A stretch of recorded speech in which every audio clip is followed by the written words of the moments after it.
Welcome to this episode of the Medical Device Marketing Podcast. So in this brand new series, we're inviting consultants to come and talk to us about their specialist areas so that we can learn what we need to know to be better marketers every day. So today I'm joined again by John West and Mike Branagan-Harris from Device Access from the Aegis Group. Welcome. Welcome, thank you. Claudia, nice to be back. Nice to have you back. Thank you. John, I'm going to start with you this time. So tell us a little bit about yourself and what you do. Hello, my name is John West. Recently joined Device Access and Aegis team from a fairly long career in the NHS of 23 plus years across various roles and backgrounds. I was a nurse originally and moved through many nursing roles into management roles and ending up as, for quite some time as a sort of general manager, looking after multiple different departments, from emergency departments through to critical, including critical cares, orthopedic departments, surgical specialties, as well as medical specialties. And then now joining Device Access as the Chief Commercial Officer. So you have an awful lot of experience as to how companies should approach hospitals. Yes, exactly. Which makes you quite an asset to Aegis MedTech. A really, really important asset, Mike. Yeah. Mike, over to you. Yeah, so Mike Branagan-Harris, founder and CEO of Device Access. Our goal is to get great technologies to patients faster. We've been around for 15 years now, and I built a team of experts in several areas to support companies to grow faster and patients benefit faster from technology. So our team consists of health economists, data scientists, so we sit on a lot of NHS data, including the waiting list data by speciality, by diagnosis. We also sit on 4 years historic hospital episode statistics data, and we turn a lot of that information into publications as well as into dashboards to help companies to sell the problem their technology solve, not the product, or the product as well. And I met John, many, many years ago when I was working on a urology product, and we had a urologist who was very keen to start using this new product that hadn't been used before in the NHS, and conversation I had with John and his colleagues were very quick, and it was about the problem that this technology was going to solve. And I was lucky to be put in front of the managers because we know a lot about what's going on in the NHS and where technologies really can solve problems, and there's enough opportunity with almost 8 million people waiting for care. So the conversation was around the fact that his hospital had 4,500 patients waiting on the waiting list, and the length of stay for that particular treatment was 2.4 days, and I could eliminate the length of stay to half a day and get rid of the waiting list in a certain number of months. And that's how John and his colleagues and I started working together. And it's about the translation of all this information to help companies to succeed faster, and understanding there are other people besides clinicians that everybody focuses on to sell their products, to talk to, and to show the value and solve NHS problems. So that's what we do. And Well, welcome. Yeah. So you were on the episode before, and we spoke a lot about all the different stakeholders and understanding the value that's needed for each individual stakeholder, or the benefit that you deliver to each individual stakeholder, and how market access can help to really deliver the specific detail around how you help each of those individual stakeholders. But I think one thing we haven't spoken about, which I'd like to now talk about in this episode, is around health inequalities. And I know, John, you spoke a lot about that when we initially met. Yeah, health inequalities. I'm not going to go into the politics of levelling up, but unfortunately, there are inequalities in accessing healthcare across the UK and across the NHS, and medical devices need to be cognizant and think about how does their product reduce or level up access to healthcare. So if you've got two products that essentially do the same thing, they cost the same, they have the same value benefits to the system, but one of them treats a wider demographic of people, a wider age band, does that level up and reduce health inequalities? If it does, then it ticks the boxes of those things that we need to tick. And when you're signing off the approval for an investment into a new technology or a new way of working, does it meet the needs of the service? Does it meet the needs of the patient? Does it meet the needs of healthcare in terms of reducing health inequalities and other tick boxes? Does it meet the green agenda? All of those things. Does it tick all those boxes? Because if your product does, and your level playing field across others, and your product ticks all those boxes, your product is more likely to be adopted. So it's really important for market access. Yes. It's interesting though, because then that comes right back to the development of the product. So actually, when you're doing clinical data, you then need to think about this. So that's another reason why actually market access should be considered really early on, because you need to understand all those things that you need to account for. It might not be possible for all people. No. You might not be able to do that in your data, but you need to think about that. And actually, you need to address health inequalities. Yes. It's not just, in fact, but that sits into one of the parameters we were speaking about earlier. And it's a good point because, we talked about this on the last podcast about the journey of medical device companies and who they talk to. And we talked about how when we were in sales selling medical devices decades ago. But, the calling points for doctors, but they're not going to be interested in health equalities. But somebody who's making a decision on buying that technology it might be, but it's not that primary. Generally, it depends on the technology.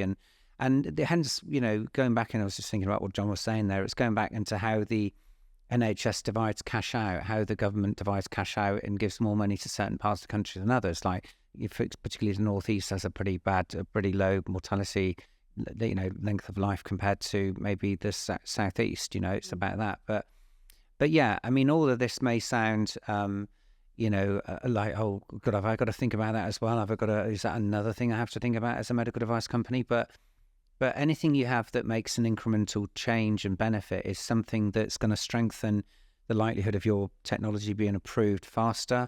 Again, it reduces uncertainty for decision makers. It would accelerate your process through, a hospital business case presentation or meeting where they consider technologies that they're going to use or changes in the care pathways. If you're able to tick these boxes, then it only adds to the credibility of a product and is likely to help you to stay and grow with your company's products in that hospital as well, because you're helping the company you're helping the hospital to hit certain objectives, which I mentioned. We talked about, touched on the green agenda as well. Hospitals need to look at that. So it might be a pain, but anybody that does this properly and presents it in a way that is understandable and validated is only going to help them succeed faster. We've talked about this before, where it's about really understanding your customer. Yeah. And the drivers of your customer. So health inequalities, green agendas, all of those things that are priorities, and patient care, patient outcomes, they're all priorities for an organisation, for healthcare, for the NHS. So really, you need to understand how your product touches every single part of that, including the patient, because yes, a product goes into a patient and delivers a clinical benefit, but what is that benefit? What does that touch on every single part of that patient journey through that organisation or through the system? Because that's the bit that is really lacking, that you see when people come and talk to you. They don't understand who we are, what we are, and what our challenges are. It's I suppose and this will come onto a conversation that we have later about what's the value of working with consultants, and that's when it comes to market research, market access, marketing, all different areas. But we can definitely come on to that because because it's a lot to do. You talk about you need to map out all these different things. Like, how do you know what you actually need to map out? I think one of the nice ways of thinking about it is, Mike, what you spoke about in the last episode, which is about affordability, quality of care, and population health. And actually, all these things we've been talking about during this episode and also the last episode, they can all be mapped out in those three segments. So it's actually, although it is complicated, it's not complicated. It is still complicated, but it's less complicated when you understand that everything fits into those three segments. Yeah. It's optimizing the full value of a technology to reduce uncertainties with decision makers. It's eye-opening, actually. It's excitingly eye-opening because when you think about all these different things that you can go and look at, the information sources you can get are absolutely fantastic. And it is fantastic. It can be overwhelming, and that's why talking to experts in the field of understanding, okay, there's so much data, understanding what it is you need to be looking at and why you're looking at it is the first part of that journey. And that's where, expertise across consultancies, whether it's in marketing or medical market access, whatever it may be, they are the experts in that field to help you unpick that. Absolutely. So we've spoken a bit about pre-commercial in the previous episode. What about post-commercial? So So what's the value of market access in post-commercial? Aren't I already there? Like, do I need to do anything then? Yes. There's quite... So money, NHS, articulating your return on investment is really important. That's only increasing as we move forward through our political journeys. So at the moment, the NHS is arguably underfunded, under-resourced, and delivering a level of care. There's not really any more money. So once your product is in and bought, which is great, fantastic, you need to be able to articulate the ongoing value of that. Because like we would do in our own personal lives, if we're spending money on something that doesn't give us a return on investment, we're going to stop spending money on that. How can companies do that for you? Like, is it the company's responsibility to do that, or do you do that as a trust? I think it's a shared responsibility. Yeah. The trusts will do it, but they haven't done it because it's a lot of effort, a lot of time, but they're being challenged to do that now. Okay. So they're going to have a solution to being able to, okay, how are we going to articulate the value, the ongoing value of this service, product, or whatever it is we've implemented in the future? I think industry needs to come with a supportive answer to say, okay, here's a mechanism for demonstrating the ongoing value so that we can tick that box for you. So we are continuing to share that value. We also know that there is a risk that if we don't continue to show that value, we're not going to have any more money spent on us. So is there, but being devil's advocate in this situation, when you say, well, nobody else is doing it, so why should we? Because the last thing we want to show is actually it's not working because we're already in the hospital. The challenge will come to all those industries and all those companies that if you're not demonstrating value on the business case that was approved, they'll stop spending money on it. So this is always a trend that you're seeing coming down the line. Absolutely. It's not something that's necessarily here now, but it's a trend that you're certainly seeing coming. And if you think about how we manage our own businesses or our own lives, we don't continue spending money on things if we're not seeing a return on that investment. How do you practically, and you might not have an answer for this, but just as we're going down this conversation, how do you practically see that happening in the future? I know you say it's a collaboration between the two, but if you had to sort of picture what that could look like, just so that listeners could actually say, okay, this is what we need to start thinking about in the future. What do you think that could look like? This is conjecture, and the only way that I can think of sort of one way I can articulate it. So it's a difference between laparoscopic surgery and laparoscopic robotic surgery. So the same outcome, the outcome is the same. Yeah. One costs more than the other. So if the robotic surgery costs more, so are we able to justify that more expensive thing versus the thing that we were doing, which costs less or with a similar outcomes? Yeah. If the values don't stack up, but the return on investment isn't there, we'll just stop using the robot because that's a cost we don't need because we can go back to doing what we were doing before. Mike, would you have anything to add to that? No, I mean it's true. I think we need to, it's great. Obviously, with John's background is, and we sort of touched on it earlier, is hospitals look at their own performance. They look at their data. They have a product called Model Hospital. Is that in England or NHS? It's across England. Across England. Yeah. So each departmental manager knows how well his department's doing across lots of initiatives. A lot of them are driven by getting it right first time initiatives. So it's all about continual improvement and dealing with health inequalities and all the things we talked about earlier. But when you've got a healthcare system with data running through it, they know how they're performing and they know how well or how not so well they're doing.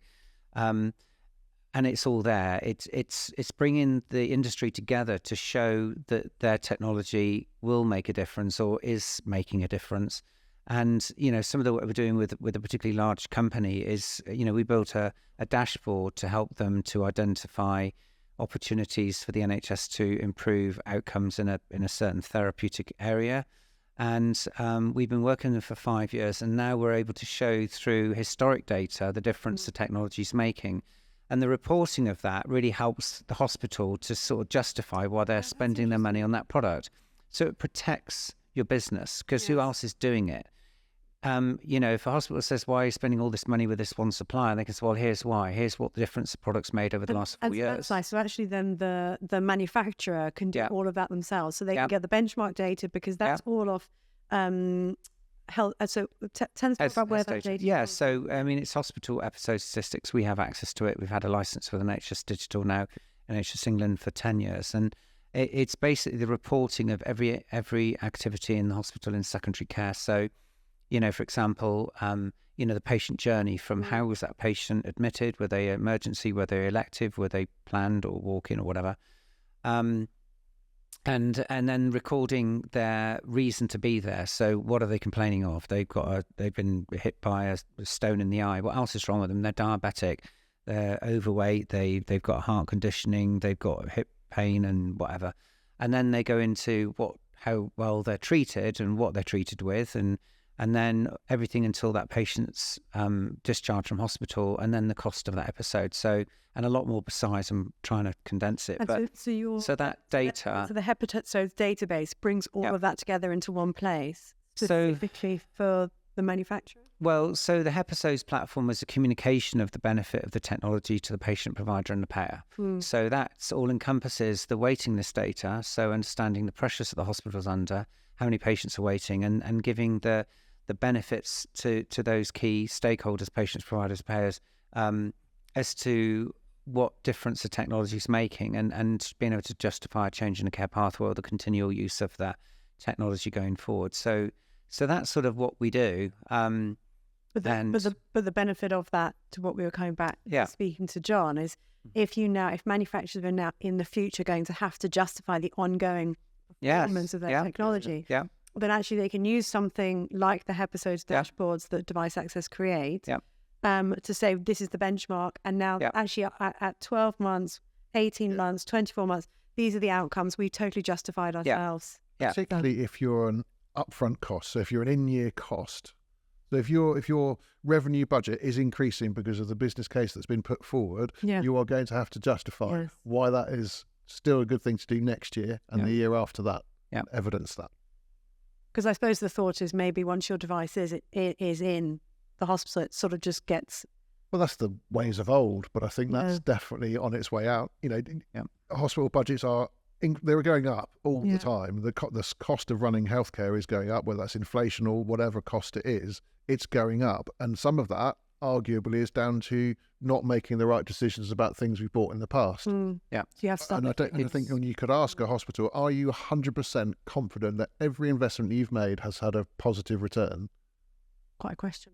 Quite a question. It is. And I don't think you get quite an answer. And it goes back to what I was saying on the last podcast about the future of MedTech report that came out, a German report, which we'll send a link in the podcast for, but that talks about, so you've got hospitals looking at justifying what they're doing and continually trying to improve and become better at what they're doing. And industry, it's technology that can really help to drive those benefits and changes for a better healthcare system. That's what MedTech's all about. But you've also got the pressures that the industry's under with increased manufacturing costs, increased staff costs. Investment in MedTech is not as strong as it was a few years ago, so money's more expensive to borrow. So more and more companies aren't launching new products, right?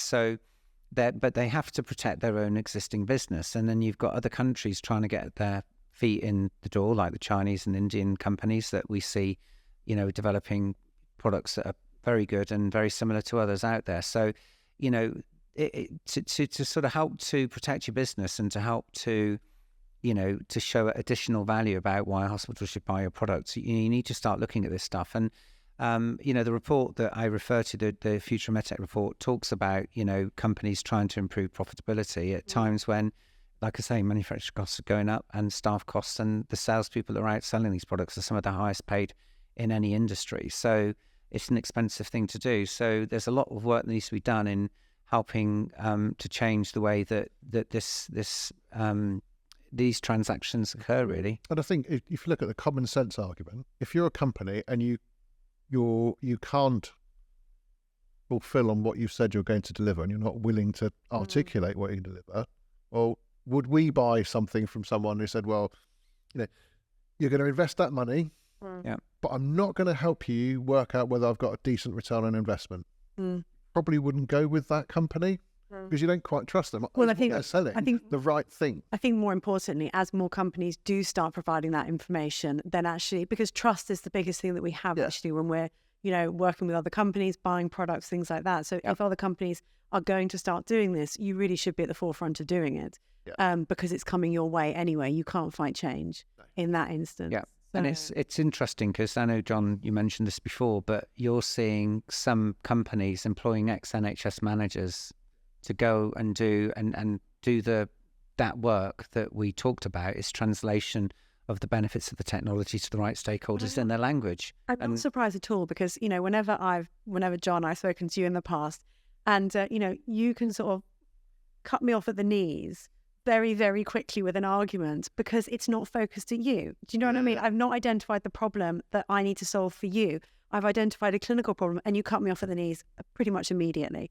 And so I can understand how people are now employing business managers from the NHS, because you have such great knowledge about, what you're looking for and how people need to engage. And I suppose that leads into the other thing we're talking about in terms of the consistency of consultancy. Yeah. And the consistency of a provider or a medical device company being the expert in their field of their particular medical condition or product or way something is delivered. They are the absolute experts.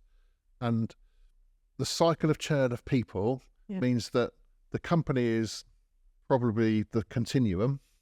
The people they're selling to or using their product are not a continuum. The consultants are. So traditional 25 years as a consultant, that stays. So they're a continuum. That's why they're a consultant. Or everything else around it is transient.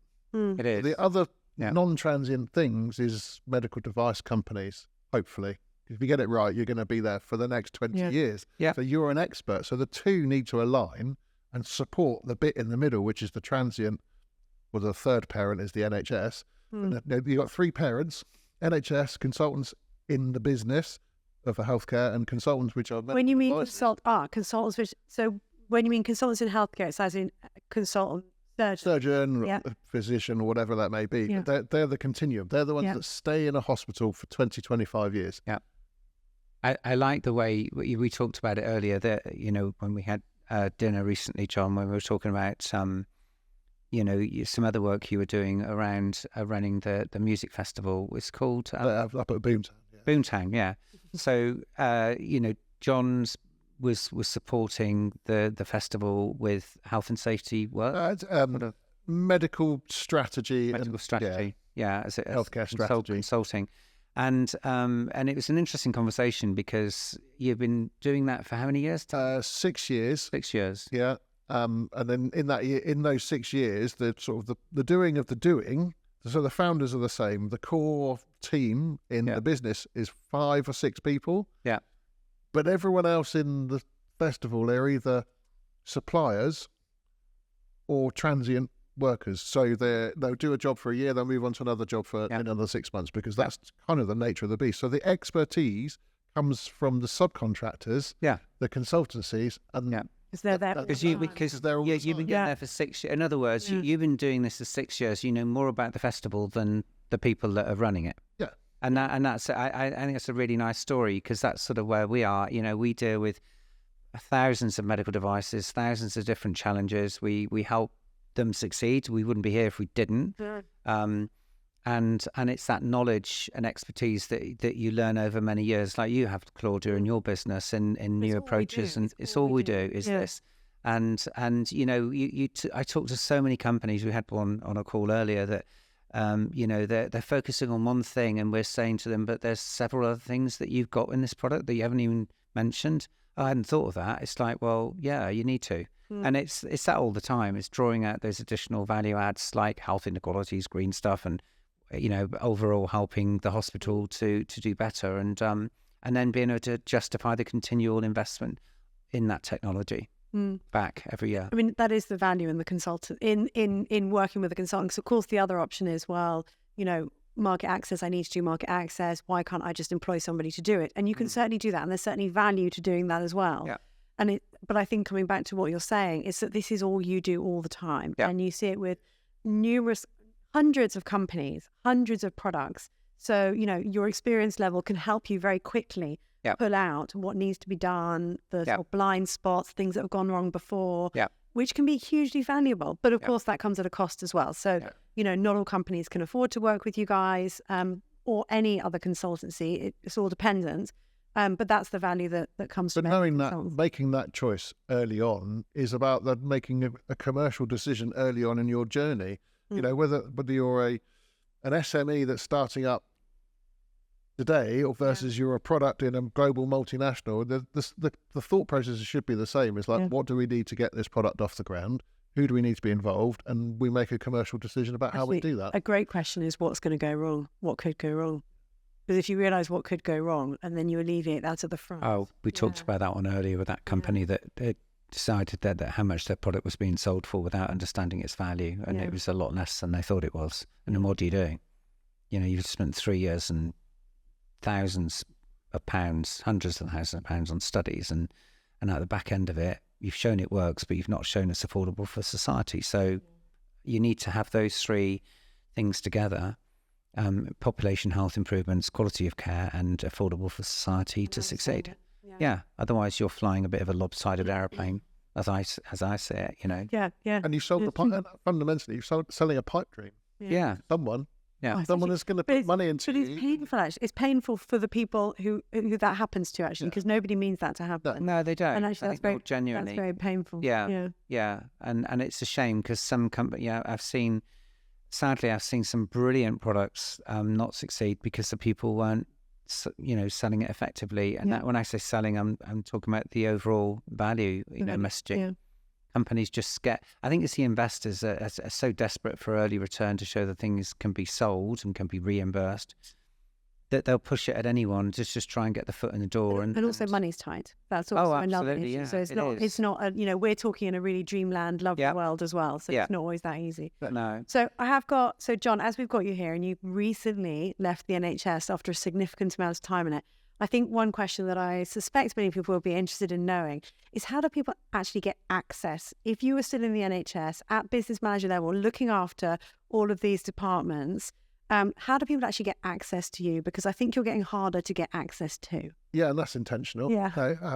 It's intentional and unintentional. There's a lot going on every day in a hospital, which is really complex and really difficult to mitigate and manage the amount of time that's involved. The best way to get conversations with me, that I'll describe we as the royal sort of we, know what my problems are, so you can have an informed conversation that doesn't take you telling me that you make great coffee or you sell some 3D goggles or you've got a training van. Actually being able to have a relatable conversation, knowing what's going on in the building at the time. It's really difficult. It's winter. How's your winter plan going on? Having a relatable conversation. How do you actually instigate that? Have something that I want to talk about. Okay. And that's about, I've talked about this a number of times in terms of know your market intelligence, know who you are, know where the challenges are, so that you can drop an email saying, winter plan's coming up, your annual planning cycle's coming, we've got this product that can help you reduce your waiting list. We know that's a problem for you. Yeah. You've got to open up those doors of interest. And keep it really because if you're not interesting, I'm not going to be interested because I haven't got time to find my interest in you. So it's always got to be really, really. So you have to have done your market access to start off with. So you have to understand everything about you and what value is offered to you. But then put something very short and pointed to you, so that you see immediately what that use is. Influencers. Yeah. Oh, tell me more. Medical staff, doctors, they're all historically a go-to first person to make a decision. They don't make decisions as such, but they're massive influencers in decision makers. So you've got a group of clinicians that are going to influence how things are done. And your access through them is the traditional ways of doing that, through conferences and all the other marketing stuff that you do. But they're influencers in a hospital corridor. Other influencers, you've got to think, who are the influencers in a hospital? Well, they're patients, doctors, staff, board members, non-exec board members, charities, lay groups. So anybody who can say, this is a really good idea and bring it to you, but isn't the company. Yes. Or comes alongside with the company. Why is TikTok a success? Why do people make money out of YouTube? Because they're influencers, they're selling other people's products. That's the same principle, but obviously in a hospital setting, in a healthcare setting. So if somebody came to you with one or two influencers and a very short statement of what the value is to you, relevant to your situation at this point, they would probably get in front of you. Yes. And that's that's nice and simple. Yeah. Great. So it's done. Good. Done. Well, that's easy. Easy. It's all easy, isn't it? But it all comes back to understanding what you need and stuff like that. So we sort of spoke about consultants a little bit earlier, so I'm not going to touch on that again about why we actually need consultants. So here's an interesting question. How do we make sure our device stays relevant post-launch? John? That's about the ongoing support and ongoing relationship. And it's that general check-in. You know, medical repping is not just about the sales. It's about the ongoing support, ongoing relationship, and building those collaborative relationships. And a product stays relevant by being clinically relevant, still doing a clinical job, using that historic data to evidence the benefits provided, and having those conversations, ongoing conversations. And you're as a sales rep, my expectation is that you're a representative of that product and company, and you're there to help me understand that you are still relevant. So you're always there, you're active, you're playing an active role in my hospital, which means you're delivering all the value that you promised you would deliver to me. Yes. Yeah.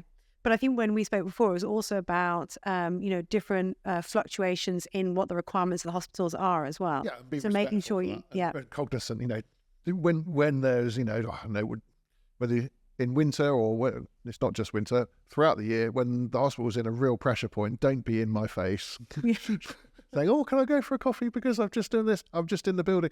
No, because I've got 15 ambulances parked outside who can't get in because there's no beds. I've got surgery that's being cancelled left, right and centre. I've got patients on the table that don't have beds to go to. Right, just be aware of that. And start to be that you're a safe space to go to and talk to, but you shouldn't just be cognizant of what's going on. You always need to be a partner in the sense of absolutely. You understand the situation. You're like, I'll talk to you later because I know you're really busy, but you're still always present and there for help when needed. And I think it's a good point. I was just thinking, you're talking about the value of devices being sold to providers. And I'm probably moving this into a bit of more of a, let's say, an interventional situation where a patient has a new implant or a new technology, where it's very, very easy these days to collect patient data. And we talked about the principles of market access: patient, provider, payer, and product benefits. Everybody has to benefit: patients, providers, care providers, hospitals, payers, ICBs, ICSs, CCGs, and the company selling them. But we work really closely with a company called Dendrite Clinical Systems. They're based in Reading, and Dr. Peter Wharton is the founder and owner of that business. And he devised a technology whereby if patients have a new treatment, they give consent at time of treatment, and then they provide their email address or their mobile number to be contacted to find out how they're getting on with their post-surgery. And I think this is a really smart approach, whereby you could collect patient-recorded outcome measures, PROMs data from patients post-operatively up to however many years you want to. And I think it's got to be something industry has to think about, because if you're implanting new technologies or people having new technologies, there's a lot more scrutiny now, which is why we're in this situation with medical device regulations in Europe becoming more tough because of certain medical devices that have failed. And more post-market surveillance. Exactly. Yeah. So really important, if you want to show why your technology should be purchased again and again and continue to be purchased, if you're able to validate the claims of benefit long term, we're talking about maybe expensive implants or anything that you can go back to the hospital, to the payers and say, look, last year you did 15,000 of these procedures. This is how well the patients are doing. And by the way, 3 years later, this is how well these patients are doing. So few of them are coming back for readmissions and complications. They're living life independently. That shows real value, and it's all possible, and it's relatively inexpensive compared to the value of it. So if anybody who's listening to this podcast wants to see an example of what this could look like, from from Device Access, which is all the episode data dashboards. How would they go about doing that? Is it okay for them just to contact you, or is there a version online that they can see? Not really. I mean, we cannot, we do not give data to companies for marketing targeting. That's completely against our license with NHS Digital. So the first thing we have to make sure does this technology show promise to solve problems and patient benefits? Or does it have the evidence too? And there's that balance of some of those companies are early and they need to demonstrate that it does work, and we need to help them on focusing on the right populations and comparators, for example.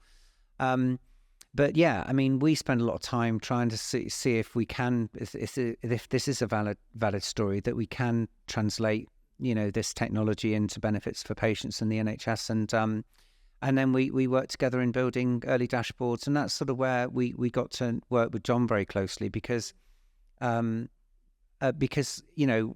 companies always want to tell stories about their products, and I've come back from EuroPCR, and I know I shared some pictures of some of the statements that companies are making, that it will save lives, or it's bolder, or it's better, or it's some of the marketing spin that is meaningless, really. It doesn't really capture what the benefits are to patients, providers, and payers. Anyway, going back to that, I think it's about getting the right messaging in the dashboards and demonstrating it in a way that's fair and accurate and is properly referenced. We don't use marketing spin. We make sure that these the facts are in the dashboard, so it's communicating those incremental benefits. And as mentioned earlier, we built a dashboard for a company a number of years ago that reduces infections by 3%. You think, well, that's a big deal, isn't it? 3%. But in one hospital, you could save, with that particular technology, you could save 3,000 bed days and reduce the waiting list by 2.4 weeks, just on a 3% benefit of reduction in infections. So these little incremental differences would make a big difference to the performance of a hospital at a time when they've got 8 million patients on a waiting list, and it's only technologies that are going to solve them, because they don't have the staff to, the staffs are expensive and hard to get these days. So if any of the listeners are interested, it's really good to book a call with yourself through the website. And then we can put the website link on this podcast. Actually, just what is your website? It's deviceaccess.co.uk. Perfect. Okay. And reach out. And happy to have, we spend several hours talking to companies to see if we can help, to see if the story's strong enough, if it's, good enough, and we can make a success of it. Because, it's important that, that we all help to drive these technologies to patients faster. Okay, so these dashboards clearly provide an awful lot of information. They're very targeted to the individual manufacturer. So once I had a conversation with you, if everything goes well and they say, yes, this is really valuable to us, we need this, is going to help promote our technology to get to patients faster. What sort of costs are you thinking about? Like, of course, it depends. What sort of costs are they be looking at for something like this? I mean, on average, what we're looking at doing, and we've built a number of these dashboards now, but episodes dashboards, but we're looking at looking at breaking it down into sort of a monthly or a quarterly cost of, approximately sort of £6,000 a quarter, a couple of £1,000 a month, to give your sales team the ability to demonstrate value to the right stakeholders. So it's relatively inexpensive when I go to lots of trade shows and meet salespeople, and I try and understand, what is it you're selling? Who do you talk to? And they're not talking to people because they don't have the information to talk to them. And if they did, it would change, and they'd know where to go and what to say and how to solve problems. So, when you look at the cost of running sales teams up and down motorways, burning through diesel or whatever, it's nothing. And we had, one of our clients, were about to hire 5 salespeople. This is a technology several years ago. About to hire 5 salespeople, and we worked out that 1/3 of the activity happened in 20 hospitals. So do you need 5 salespeople to do that? Now, again, we do not sell dashboards for the purposes of targeting and marketing. It's always got to be based around, those elements of benefits. And but you can realign your sales teams in a fairer way to focus on the real opportunities to help the NHS out in this very challenging times. Amazing. So I've got one question, quick fire for each of you. You've got 1 minute to answer, no more. 1 minute. 1 Stop the minute. clock. Yes. So there's one bit of information or advice you would give to listeners about the value of market access from a medical marketing perspective? What would that be? What should they be thinking about? Mike, you first. 1 minute. 1 minute. We talked about it on the other podcast. Ensure that your technology benefits patients, care providers, payers, and you optimize your selling price, but make sure it accesses, the technology gets the patients that need it the most. And then, just repeat what we said earlier about making sure that, there's an alignment between the technology benefiting population health, showing affordability for society and improving quality of care. And these are the questions that, we ask companies and we show in the calls. And we say, where are you? Well, we're cheaper. Okay, so you're cheaper, but are you improving quality of care? Are you improving population health? Not sure. Well, yes, actually you are. I hadn't thought of that. Oh yeah, maybe I should mention that. And that's where it comes into what you do in communicating all those values together. Amazing. I'll get 2 things in. Okay. So go. the first one, obviously all the patient benefits, and do what you say on the tin. Be juicing. Cuprinol. Cuprinol. That's the There one. we go. Brands. Cuprinol, yeah, share, Does what it says on the tin. Oh, okay. So make sure your product absolutely does what you say it does. Yeah. And then make sure you're having those market access conversations as early as you possibly can in your commercial journey. I'm not even say product cycle, in your commercial journey. Yeah. Before you've even probably got a product, you need to be thinking about market access. So that you avoid any missteps and you know exactly where your market opportunity are, market sizes are, things like that. Fantastic. Right. Thank you so much for joining us on this episode. Pleasure. We look forward to seeing you again. But thank you so much for your time. And we hope everybody's enjoyed this episode of the Medical Device Marketing Podcast. And join us for the next one.